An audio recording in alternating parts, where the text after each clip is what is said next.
the orthopedic surgeon can pick up that scenario or some diagnosis. So if we are asking or we are expecting a surgeon to pick up such complicated situation, we are asking too much from them. Even if they pick it up that the patient doesn't need them, that's a lot.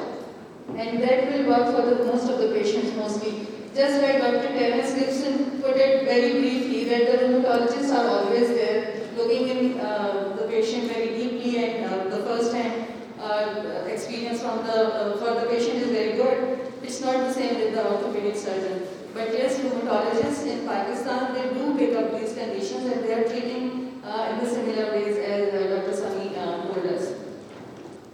Thank you. Thank you so much, ma'am. Anyone from the audience, if have any questions, can raise their hand. Yes, ma'am. I just have a comment, my personal experience regarding Terry's experience.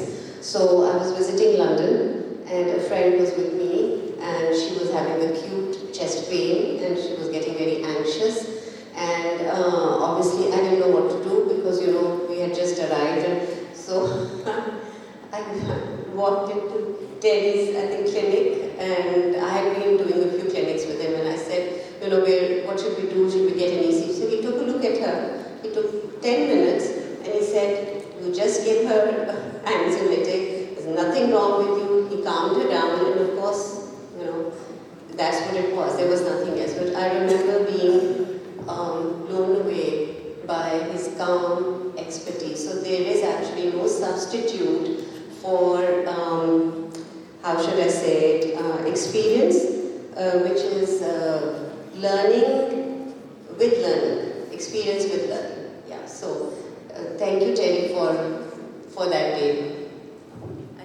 Ali wants to ask.